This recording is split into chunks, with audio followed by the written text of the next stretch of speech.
Indian Prime Minister Narendra Modi will miss Russia's Victory Day celebrations on the 9th of May in Moscow. Instead, India's Defence Minister Rajnath Singh would be visiting the key ally, even as war clouds loom against the Pakistani terror network. No official reason has been given for Prime Minister Modi's decision, but reports attribute it to increased security concerns in the wake of the Pahalgam terror attack. Russia not just condemned the Pahalgam attack, but President Putin described it as a brutal crime. He reaffirmed his country's unshakable solidarity with India. Putin had personally invited Prime Minister Modi to commemorate the 80th anniversary of the victory over Nazi Germany. China's Xi Jinping, among other leaders, are expected to join the big event. A government source was quoted in the media saying, "An invitation was extended to the Prime Minister, but Russian side was informed earlier that India will be represented by Defence Minister Singh." Unquote. Modi's last visit to Russia was in July 2024, ending a 5-year gap where he had extensive talks with Putin and invited him to India. Prime Minister Modi had also attended the BRICS summit in Kazan, which led to the cooling of the India-China border tensions after a Modi-Xi meeting. India's ambassador to Russia, Vinay Kumar, on the 28th of April, met Russian Deputy Foreign Minister Andrei Rudenko in Moscow. Reports suggest the two discussed continued defense collaboration, even as Pakistan fears a fierce military retaliation by India. Russia's government also offered to enhance counter-terrorism cooperation with New Delhi by highlighting combined intelligence sharing, capacity building, and multilateral engagement. The move follows an extensive partnership between the two nations, where the two countries had earlier set up joint working groups and intelligence sharing structures. The conference also addressed current defense relations, an all-important support beam of India-Russia relations. Amidst the pressure on Russia's defense supply chain and production because of the war in Ukraine, as well as international sanctions, Moscow still assured India that it will continue to uphold its defense commitments, including spare parts and timely delivery of defense equipment like the final 2 batteries of the S-400 air defense system. India and Russia enjoy a time-tested defense relationship, with the Indian military using nearly 60% of Russian-origin hardware. However, focus on indigenous defense manufacturing and increased global alliances has seen Russia's share in Indian defense imports reduced from 75% in 2013 to 36% in 2024. Moscow still remains India's biggest defense supplier, ahead of France and the United States of America. The $5.4 billion 2018 deal for the S-400 missile defense system is a watershed, greatly enhancing India's air defense. The $1.6 billion deal for 464 T-90 tanks, currently being assembled in India to enhance armored regiments, is another turning point.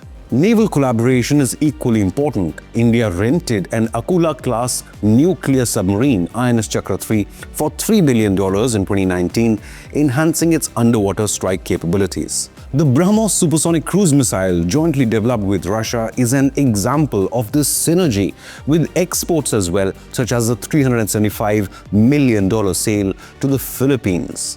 The licensed production of 240 Sukhoi 30 MKI fighter jets under the $2.5 billion agreement still remains the base of India's air supremacy. The Kamov Ka-2260 helicopter and the AK-203 assault rifle projects also strengthen technology collaboration and defense joint production between the two countries. The recent negotiations reasserted the strategic depth of Indo-Russian relations. With regional instability and Pakistan-sponsored terror on the rise, Moscow and New Delhi are doubling down on their long-standing partnership, sending a strong message of solidarity and cooperation in the face of common threats. Other than defense, in energy, Russia has emerged as a key exporter of crude oil, natural gas, and nuclear fuel to India. Cheap Russian oil accounted for more than 30% of India's imports in 2023 and helped absorb stock market shocks following the Ukraine conflict. The Kudankulam nuclear power plant is a pillar of India's clean energy policy. Geopolitically, India and Russia have a multipolar vision. Moscow's neutrality in India-China tensions and the backing in the 1998 nuclear tests are testament to a relationship based on mutual respect. With $65 billion in bilateral trade and strong ties through BRICS, SCO and the G20, the India-Russia alliance remains strong, underpinned by decades of trust and annual leadership summits. A Pakistan link has also emerged in last year's deadly terror strike near Moscow, upping the stakes in Russia's ongoing probe. The mastermind, suspected to be a Tajik national, is said to have slipped into Pakistan from Afghanistan after planning the March 2024 Crocus City Hall massacre, one of Russia's deadliest attacks in recent times. The savage attack, perpetrated by members of the Islamic State's Khorasan group, killed 145 Russians and left the country stunned. Moscow had initially requested the extradition of the suspect from Afghanistan, but he went missing. Intelligence reports now indicate that he could be in Pakistan. As reported, the Russian authorities are cross-checking the information and are likely to put a formal pressure on Islamabad to hand him over. The move could add new diplomatic pressure on Pakistan, already in the spotlight for housing extremist terror groups like the LET, TRF or the JEM that work across borders to target India. Russian President Vladimir Putin will most likely travel to India between September and December 2025 or later this year, his first visit since the outbreak of the Ukraine war in 2022. The news was announced by Russian Foreign Minister Sergei Lavrov during a Moscow conference titled Russia and India Together Towards a New Bilateral Agenda, unquote. Lavrov had confirmed that Putin had accepted the invitation of Indian Prime Minister Narendra Modi and arrangements for the visit were already being made. Putin's forthcoming visit is heavy with diplomatic importance since the outbreak of the Ukraine war and the International Criminal Court's 2023 warrant against him. The Russian president has kept his international appearances sparse. However, India is not a signatory of the International Criminal Court. His decision to travel to India, one of Russia's most long-standing allies, marks the strength of the Indo-Russian relationship despite changing global alignments. India and Russia have been closely aligned since the Cold War, institutionalizing their alliance with regular leadership summits since 2000.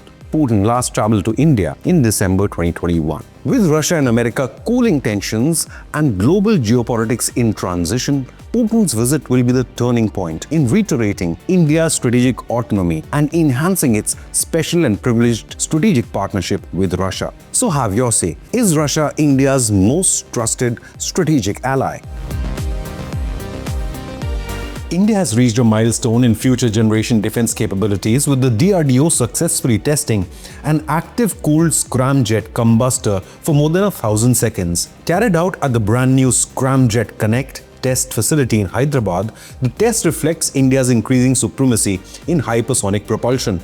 At the helm of this achievement is the Defence Research and Development Laboratory, which follows a previous 120-second test in January 2025 and puts India in the select group that is developing hypersonic flight technologies. What differentiates scramjets is that they can cruise at very high speeds without having to carry oxidizers due to air-breathing technology.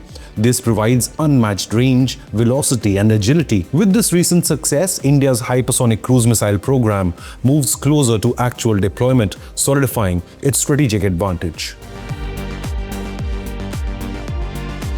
India's first indigenous aircraft carrier, INS Vikrant, has successfully conducted a high-intensity operational validation in the Arabian Sea, representing a significant leap in the Indian Navy's combat capabilities and power projection. At the helm of a powerful carrier battle group, Vikrant carried out coordinated air, surface and subsurface maneuvers, replicating real-time threats. The exercise included live-fire exercises including the BrahMos missile system and the MRSAM air defense system, demonstrating deadly strike as well as defensive capabilities. The MiG-29 fighter jets of the aircraft carrier flew in challenging conditions, night takeoffs, rough seas as well as rapid response missions, testifying to India's capability to maintain high tempo combo air operations at sea. Vikrant's smooth integration with the Navy's Western Fleet along with INS Vikramaditya is a rare dual-carrier capability that puts India in a select naval league. Anti-submarine warfare drills, torpedo launches and networked surveillance further underscored the readiness.